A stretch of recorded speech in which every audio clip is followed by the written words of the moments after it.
नमस्कार, जय श्री राम। स्वागत है आज के वीडियो में। हम लोग नॉर्मली जियोपॉलिटिक्स की बात करते हैं और आज प्राइम मिनिस्टर मोदी अयोध्या में थे और वहाँ पे उन्होंने अयोध्या का पूरा जायज़ा लिया, विज़िट किया और एक रोड शो भी किया। और सबसे बड़ी बात है कि एक भव्य रेलवे स्टेशन और शानदार एयरपोर्ट का उद्घाटन किया है उन्होंने। एयरपोर्ट में 6 या 8 planes at a time park करने का, मतलब पैसेंजर्स की बोर्डिंग, डिबोर्डिंग के लिए 6 या 8 प्लेन्स लग सकते हैं। तो अच्छा खासा एक एयरपोर्ट तैयार हुआ है और 6500 स्क्वायर मीटर का उसका टर्मिनल बिल्डिंग अभी फ़ेज़ 1 में है और फ़ेज़ 2 के लिए 50,000 स्क्वायर मीटर की, यानी कि करीब 5 लाख स्क्वायर फुट, या ये कह लीजिए कि 10 एकड़ की, 10 एकड़ से भी ज़्यादा की फ़ेज़ 2 की टर्मिनल बिल्डिंग बनेगी और तब 26 प्लेन्स एक साथ वहाँ पे बोर्डिंग, डिबोर्डिंग करेंगे और इसको बनते ही, मतलब बनाया ही इंटरनेशनल एयरपोर्ट के हिसाब से गया है। तो और यहाँ से ऐसा नहीं है कि जो काम होने थे अयोध्या में वो सब कंप्लीट हो गए और अब वो फाइनल बस वही मंदिर का उद्घाटन होना बाकी है। तो ऐसा नहीं, एक्चुअली अयोध्या के जो विकास और डेवलपमेंट की एक यात्रा है, वो यहाँ से शुरू हुई है। क्योंकि सरकार का जो विजन है, वो अगले 10 सालों में अयोध्या में 85,000 करोड़ रुपए के इन्वेस्टमेंट का है। आपको विश्वास नहीं होगा, लेकिन ताज ग्रुप और इस टाइप के जो बड़े-बड़े 5 स्टार होटल चेन्स हैं, कई तो एक नहीं, 2-2 5 स्टार होटल्स के लिए मतलब ज़मीनें ले चुके हैं, कंस्ट्रक्शन शुरू कर चुके हैं, प्लानिंग कर रहे हैं। दर्जनों की तादाद में अयोध्या और उसके आसपास 5 स्टार होटल्स आने हैं। इसके अलावा अ, करीब-करीब 3 लाख यात्रियों के डेली, रोज के अयोध्या आने की एक प्रोजेक्शन किया जा रहा है, कैलकुलेशन किया जा रहा है कि इतने लोग आएँगे। और जो एयरपोर्ट है, वो भी ये प्लान करके चल रहा है कि 6 लाख पैसेंजर साल का वो हैंडल करेंगे और ये आगे चल कर के कई गुना बढ़ेगा। तो ये एक, आपको अभी मैं थोड़ा-थोड़ा ये बता रहा हूँ कि क्यों ऐसा किया जा रहा है, क्या ऐसा विचार है। तो ये सिर्फ राम मंदिर का निर्माण नहीं हो रहा है। यहाँ से जो सनातन संस्कृति है, ये दोबारा उठ के खड़ी हो रही है। ये दुनिया को एक संदेश है कि जो सनातन सभ्यता थी, संस्कृति थी, दूसरी सारी सभ्यताएँ मिट गईं, खत्म हो गईं, उनके नामो-निशान नहीं बचे हैं, लेकिन सनातन का नाम जो सनातन है, जिसका मतलब है कि जो हमेशा से है और हमेशा रहेगा, तो इसके ऊपर जो हमले और आक्रमण और जो कुछ भी हुआ, उस सब से आगे बढ़ के अब ये फिर से उठ के खड़ी हो रही है और ये इस चीज़ का पहला वो है, आप कह लें इशारा है कि राम मंदिर वापस स्थापित हो रहा है और इसके साथ हिंदू समाज जो है, जो सनातनी है, उनमें जो एक आत्मविश्वास का संचार हुआ है, जो एक कॉन्फिडेंस आया है, इंडिया में ही नहीं, पूरी दुनिया में। मतलब आज उन इंडियंस की आप बात करें जो इंडिया से बाहर हैं, तो उनमें जो जोश है, जो खुशी है, जो उत्साह है राम मंदिर को लेके, आप उसकी कल्पना नहीं कर सकते हैं। आज राम मंदिर के मॉडल लकड़ी के, पीतल के, कुछ 100 रुपए से लेकर के 1-1 लाख रुपए तक के मंदिर के मॉडल अवेलेबल हैं मार्केट में और लोग धड़ाधड़ खरीद रहे हैं। आज वो अक्षत यात्रा जो निकली हुई है, उसके लिए लोग बार-बार जा रहे हैं, उन गाड़ियों को देख रहे हैं जो अयोध्या जी से चावल लेके आई हैं और मतलब फ़ेसबुक पे लोग फ़ोटो शेयर कर रहे हैं कि हमको वो अक्षत आ गए हैं, निमंत्रण आ गया है। अब ये सब, इसका मत पर्पज़ क्या है? तो देखिए, जो सनातन संस्कृति है, उसका पूरी दुनिया में एक बहुत बड़ा प्रभाव रहा है। वो over a period of time जब भारत के ऊपर हमले और आक्रमण होने शुरू हुए, तो बहुत सारे क्षेत्रों से सनातन का प्रभाव भी कम हो गया और भारत के अंदर भी जो सनातन है या सनातनी हैं, वो काफ़ी दबाए गए, उनको हर तरीके से बेइज्जत किया गया, गलत-सलत चीज़ें बोली गईं हमारे बारे में। लेकिन आज जो ये उद मतलब वापस उभर के सामने आ रहा है, इसका एक लॉन्ग टर्म इम्पैक्ट जियोपॉलिटिक्स पे पड़ने वाला है। तो वो कैसे पड़ने वाला है कि अ, ये जो हर साल आप देखेंगे कि दशहरा, दिवाली में अयोध्या में बहुत लंबा-चौड़ा एक उत्सव करते हैं योगी जी और वहाँ पे रामायण वगैरह का रामलीला का आयोजन किया जाता है और इस रामलीला के आयोजन में अब ऐसा हो रहा है कि लगातार थाईलैंड से आपका क्या बोलते हैं इंडोनेशिया से, कोरिया से, साउथ कोरिया से, श्रीलंका से, नेपाल से, भूटान से, कंबोडिया से, इन सब जगहों से रामलीला मंडलियां आती हैं, उनके कलाकार आते हैं और वो अपने हिसाब से जैसी रामलीला वो करते हैं अपने देश में, वैसी प्रस्तुति की जाती है। तो सरकार का एक कोशिश और एक प्रयास है कि जो सांस्कृतिक भारत का एक वो था, प्रभुत्व था इस पूरे क्षेत्र के अंदर और प्रभुत्व क्या बोले एक असर था और भारत की संस्कृति से जुड़े हुए ये सारे लोग हैं इन क्षेत्रों में। जैसे इंडोनेशिया एक मुस्लिम देश बन गया है, लेकिन आज भी वहाँ के लोग जो हैं, वो ये मानते हैं, ये कहते हैं कि हमारी संस्कृति अलग है और हमारी संस्कृति और हमारे संस्कारों में रामायण है, रामलीला है।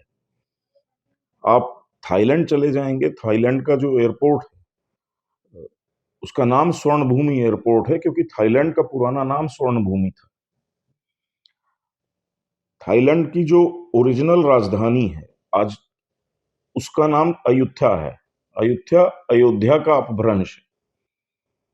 तो वो अपनी राजधानी को अयोध्या मानते हैं। साउथ कोरिया में जाएँगे तो वहाँ का जो मतलब एक सबसे बड़ा कास्ट कह दें, जाति कह दें या जो भी आप मान लें, उनका ये कहना है कि अयोध्या से एक राजकुमारी कोरिया आई थी और कोरिया के जो राजकुमार हैं, उनसे शादी की थी और हम लोग उनके वंशज हैं। तो उस लिहाज से साउथ कोरिया वाले अयोध्या को अपनी ननिहाल मानते हैं। आप इंडोनेशिया जाएँगे तो उनके यहाँ रामलीला का पूरा मंचन होता है, सब कुछ होता है, आज भी होता है। और अ, उनकी शायद एयरलाइन्स का नाम जो है इंडोनेशिया की, उसकी एयरलाइन्स का नाम गरुड़ा है। तो बहुत कनेक्ट्स हैं।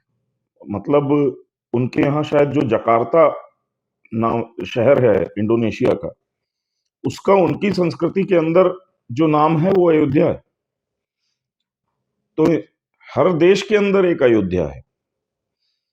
तो जब ये असली अयोध्या भव्यता के साथ उभर के सामने आएगी, तो इन देशों में भी जो अयोध्या हैं, वो अपने आप इससे जुड़ेंगी, अपने आप कनेक्ट होंगी क्योंकि ये हजारों साल के संबंध हैं, आज के नहीं हैं। और इसका जियोपॉलिटिकल असर जो है, वो आपको आगे देखने को मिलेगा। अभी खबर आई है कि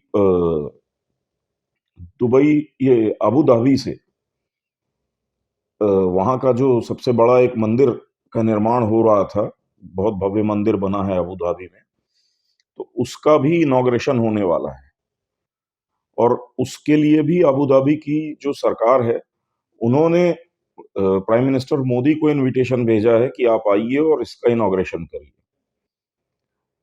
अब दुबई में मंदिर बन रहा है, अबू धाबी का बन चुका है, करीब-करीब हर मिडल ईस्टर्न कंट्री जो है, अपने यहाँ एक मंदिर बनाने की कोशिश कर रहे हैं या वो चाहते हैं कि बन जाए। ऐसा क्यों है? वो इसलिए है कि सबकी रूट्स में कहीं न कहीं आज से 1000-1500 साल के पहले अगर आप जाएँगे, तो सनातन का प्रभाव आपको मिलेगा, स्पष्ट मिलेगा। और आज ये लोग वापस से उस सनातन की तरफ लौटने की कोशिश कर रहे हैं, क्योंकि जिस धर्म या मज़हब को इन्होंने मानना शुरू कर दिया था, आज उसका एक खतरनाक रूप इनके सामने खड़ा है, जो इनको खुद डरा रहा है। जो अभी हमास ने इज़राइल के अंदर किया है, उस घटना और उस कृत्य को देखने के बाद खुद अरब के देशों में जो लोग हैं, वो खौफ में हैं, डरे हुए हैं, सहम गए हैं कि ये हमारी जो आइडियोलॉजी है, इसका एक रूप ये भी है, इसका एक चेहरा ये भी है। और हमास ने जैसे उसको जस्टिफाई करने की कोशिश की कि मज़हब के लिहाज से हमको ये करना है और हम फिर करेंगे। तो उससे एक बहस शुरू हो गई है इन कंट्रीज़ के अंदर कि ये जो चीज़ है, ये बहुत खतरनाक है और इस आइडियोलॉजी में मतलब हमारे लिए बहुत खौफनाक भविष्य छुपा हुआ है। ऐसे में वो एक दूसरा अल्टरनेट तलाशने की कोशिश कर रहे हैं कि क्या हो सकता है, और उसमें भारत ने उनको एक जो रास्ता दिखाया है कि राम मंदिर का एक निर्माण किया गया है और बाजू में एक जगह मस्जिद के लिए भी दे दी गई है और उसपे भी उनको बोला है आप अपनी बड़ी और भव्य मस्जिद बना लें। हम मतलब उनके मज़हब को नकार नहीं रहे हैं, उसे ख़त्म नहीं कर रहे हैं, दरकिनार नहीं कर रहे हैं। लेकिन उसको ये समझाया जा रहा है कि आपके पैरेलल में दूसरे एक धर्म के लिए जो आपसे पुराना है, उसकी जगह होगी और आपको देनी पड़ेगी। यही मॉडल कुछ-कुछ अब अरब देश अपनाना चाहते हैं। वो चाहते हैं कि एक दूसरे धर्म को पैरेलल में लाके खड़ा कर दिया जाए, ताकि लोग अब एक ऑप्शन या दूसरी चीज़ को तलाश सकें, समझ सकें और वहाँ से समाज के अंदर एक टॉलरेंस आए, एक एक्सेप्टेंस डेवलप हो दूसरों के लिए। तो राम मंदिर का बनना, और आप देखिएगा इधर साउथ ईस्ट एशिया के अंदर बहुत जल्दी आपको दिखाई देगा कि बहुत से टूरिस्ट इंडोनेशिया से, वियतनाम से, आपका ये थाईलैंड से, मलेशिया से, म्यांमार से, ये लोग इंडिया और अयोध्या विजिट करने के लिए आना शुरू करेंगे। ये जो इतना बड़ा इंटरनेशनल एयरपोर्ट प्लान किया गया है, ये उसी को सोचते हुए प्लान किया गया है कि ये टूरिज्म बहुत तेजी से बढ़ेगा, और वो टूरिज्म के लिए मतलब ऐसा नहीं कि घूमने आ रहे हैं। वो भारत के उन संस्कारों को देखने, सुनने और समझने के लिए आएँगे, जो संस्कार उनके पूर्वजों ने उनको दिए हुए हैं। उनके रिलिजन या मज़हब कुछ बदल गए हैं, कहीं कोई बुद्धिज़्म को फ़ॉलो कर रहा है, कहीं कोई इस्लाम को फ़ॉलो कर रहा है, कुछ देश क्रिश्चियनिटी को फ़ॉलो कर रहे हैं। लेकिन जब वो अपने अंदर अपने ट्रेडिशन, अपनी परंपराओं को देख के और देखने और समझने की कोशिश करते हैं, तो उनको लगता है कि ये हमारे यहाँ ये परंपराएँ, ये ट्रेडिशंस कहाँ से आई? और वो सबका रूट जो है, वो भारत में है। तो अयोध्या जो होगा, वो इन सबको अपनी जड़ों तक पहुँचने में मदद करेगा, और जब ये अपने संस्कारों और अपनी जड़ों को देखना समझने लगेंगे कि ये हमारी रूट्स हैं, ये हमारी जड़ें हैं और ये हमारी फिलॉसफी थी। तो जब ये समझने लगेंगे, ऑटोमैटिकली चीज़ें अपने आप बदलने लगेंगी। अगले 10 से 15 सालों के अंदर, 20 सालों के अंदर आपको दिखाई देने लगेगा कि इन सब कंट्रीज़ के अंदर भी वापस वो सनातन की वापसी कई अलग-अलग तरीके से होने लगेगी। चाहे वो भाषा के रूप में हो, चाहे वो बोलचाल, पहनावे के रूप में हो, कल्चर के रूप में हो, संस्कारों के रूप में हो, ये सब वापस आएगा। तो जियोपॉलिटिकल इम्पैक्ट जो है, वो राम मंदिर का बहुत ज़्यादा होने वाला है, और मुझे ऐसा लगता है कि मोदी जी के माइंड में भी इसको लेकर के एक पूरा डिटेल्ड प्लान पहले से है कि कैसे करना है और क्या करना है। आज अगर आपका राम मंदिर एक टूरिस्ट डेस्टिनेशन बनता है, या ये कह लीजिए रिलीजियस टूरिज्म का एक डेस्टिनेशन बनता है, तो राम मंदिर से जुड़े हुए जो टूरिस्ट प्लेस हैं या डेस्टिनेशंस हैं, वो आप समझ लीजिए कि नेपाल में सीता जी का जो जनकपुर है, वहां से आप शुरू कर दीजिए तो सीधे श्रीलंका तक आप चले जाइए, जगह जगह फैले पड़े हैं। तो ये सारी चीजें, ये सारे सर्किट्स, ये सब कुछ डेवलप होगा, हर जगह लोग जाएंगे। और सिर्फ भारतीय नहीं, आज आपको क्या लगता है कि इंडोनेशिया के लोगों को ये चीज जानने की इच्छा नहीं होगी कि जो रामलीला हम लोग करते हैं उसका मूल कहाँ है, उसकी असलियत क्या है, उसकी सच्चाई क्या है, उस वो कहाँ हुई थी, कैसे हुई थी, राम कहाँ कहाँ गए थे और क्या क्या हुआ था। तो ये अपने आप में बहुत सारी चीजें ओपन अप करने वाला है। और इसलिए मैंने आपको जो बोला कि 85,000 करोड़ का अगले 10 सालों में निवेश करने का प्लान सरकार ने बनाया हुआ है। मतलब 8,500 करोड़ रुपए हर साल सरकार, एक छोटा सा जिला है अयोध्या, उसमें निवेश करने के मूड में है। तो आप समझ सकते हैं कि कितना बड़ा एक विजन है और कितना क्या है। और उत्तर प्रदेश को इसका बहुत लाभ मिलेगा, भारत को इसका बहुत लाभ मिलेगा। और राम जी से जुड़े हुए स्थान जहां जहां हैं, उन हर एक प्रदेश के अंदर काफी कुछ काम शुरू हो जाएंगे और काफी डेवलपमेंट शुरू होगी। और इसको सिर्फ उस एंगल से आप मत देखिए कि एक मंदिर बन गया है और हमारे लिए एक नया तीर्थ खुल गया है, तो ऐसा नहीं है। ये एक परिवर्तन का संकेत बन के उभरा है। और ये मंदिर जो है, ये पूरे विश्व को धीरे धीरे बदलने के लिए आया है। और आप देखेंगे कि धीरे धीरे पूरा विश्व बदलेगा, वापस सनातन की तरफ अलाइनमेंट अपने आप होगा, क्योंकि सनातन ने कभी किसी को तलवार की जोर पे अपने साथ नहीं मिलाया। लोग इसकी विशेषताओं को देख के, इसके संस्कारों को समझ के खुद इसमें आते हैं। सनातन में कभी किसी को कन्वर्ट करने का कोई कॉन्सेप्ट नहीं रहा है, लेकिन लोग खुद से आकर के सनातनी बन जाते हैं। आज भी यूरोप और अमेरिका से बहुत सारे लोग भारत आते हैं, कोई योग सीखने आता है, कोई कुछ सीखने आता है, और कुछ समय के बाद ये सनातनी बन के घूमते हुए आपको मिल जाते हैं, कभी वृंदावन की गलियों में, कभी बनारस के घाटों पे। ये अपने आप होता है। कोई हरिद्वार में बैठ करके भगवा धारण कर लेता है। तो ये, और ये चीज जो है, ये अब जिस तेजी से होने वाली है, जिस भव्यता और दिव्यता, क्या था कि पहले सनातन का एक रूप लोगों के सामने था जो सन्यास का रूप था, कि जो यहाँ के साधु और सन्यासी थे उनसे लोग पढ़ने सीखने के लिए आते थे कि क्या ज्ञान है, कैसा क्या है। अब दूसरा रूप जो है, जो सनातन का भव्य स्वरूप है, दिव्य स्वरूप है, जिसको देख करके लोगों की आंखें फटी रह जाती हैं चकाचौंध कि अरे, इतना सुंदर भी कुछ हो सकता है, इतना बड़ा भी कुछ हो सकता है, इतना भव्य भी कुछ हो सकता है। मतलब एक मंदिर इतना सुंदर, इतना विशाल, इतना बड़ा, और उसके अंदर इतने सारे लोग आ रहे हैं, जा रहे हैं, इतना धन संपत्ति वैभव चढ़ा हुआ है मंदिर के अंदर। ये भी अब आपको देखने को मिलेगा और दुनिया को देखने को मिलेगा। तो अब जो अट्रैक्शन होगा, अभी तक क्या था कि सनातनी या हिंदुओं को एक गरीब, क्योंकि भारत एक गरीब देश माना जाता था, एक कमजोर देश माना जाता था।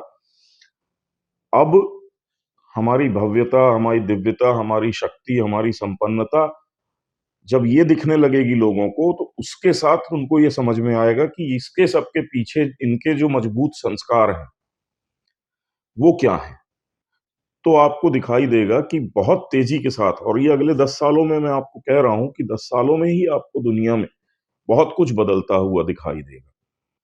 तो राम मंदिर एक परिवर्तन के दौर का संकेत है, और ये हजारों साल का जो एक भारत के ऊपर एक, कह लीजिए कि ग्रहण टाइप का था, तो वो ग्रहण खत्म होके एक नया सवेरा, नया सूर्योदय जो कह लीजिए, वो हो रहा है। और राम जी तो वैसे भी सूर्यवंशी थे, तो आप समझिए कि एक नया सूर्योदय हो रहा है अयोध्या से। और इसके असर जो हैं जियोपॉलिटिकली बहुत मजबूत और बड़े भारी होने वाले हैं।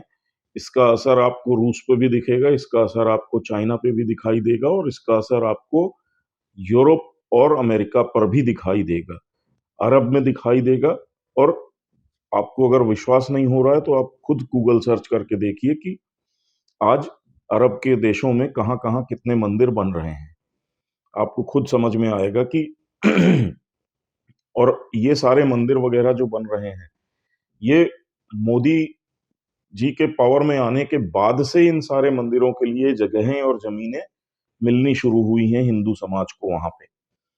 तो मोदी का अपना एक विज़न है और उस विज़न के अंतर्गत ही अरब की कंट्रीज़ में मंदिर बन रहे हैं। भारत के अंदर अगर आप देखें तो काशी विश्वनाथ का एक भव्य मतलब कॉरिडोर बनाया गया है। ये जो अपना राम मंदिर है, इसका काम हुआ है। केदारनाथ बहुत अच्छे से डेवलप किया गया है और महाकाल का काफ़ी विकास किया गया है। तो हर जगह कुछ न कुछ किया गया है। उसके पीछे कारण और सोच जो है प्रधानमंत्री मोदी की, वो यही है कि सनातन को आधार बना के अब विश्व के साथ संवाद किया जाएगा। तो देखते जाइए और आप सबको बहुत शुभकामनाएँ हैं। राम जी के मंदिर का जल्दी ही उद्घाटन है, इनॉग्रेशन है। जाने की बहुत इच्छा है, लेकिन जैसा कि बोला जा रहा है कि भीड़ बहुत होने वाली है और सुरक्षा कारणों से सरकार अपील भी कर रही है कि लोग 22 तारीख को ना आएँ। तो उसके बाद कोशिश करेंगे कि एक बार जाने का मौका मिले। हमारा सौभाग्य है कि हमारा जो ये कह लीजिए ननिहाल है, तो वो अयोध्या जी हैं और इसलिए वहाँ पे अपना घर ही है। तो वापस एक बार जाने का मौका मिलेगा ज़रूर। तो तब तक के लिए आप लोगों को बहुत शुभकामनाएँ, बहुत खुशी का मौका है। इसको अच्छे से सेलिब्रेट करिएगा। कम से कम 5 दिए अपने घर के बाहर ज़रूर जलाएँ, आतिशबाज़ी करें और बहुत सारे लोग तो मैं जानता हूँ कि वो पूरी दिवाली की तरह अपने घरों की सजावट करेंगे, लाइटें लगवाएँगे, सब कुछ करेंगे। आपसे भी जितना अच्छा हो सके उतना अच्छा व्यवस्था करिए, मिठाइयाँ बाँटिए और पूरी उसके साथ जोश-खरोश के साथ भगवान राम वापस राजगद्दी पे आ रहे हैं, तो आप सबको नए राम राज्य की बहुत-बहुत शुभकामनाएँ। धन्यवाद।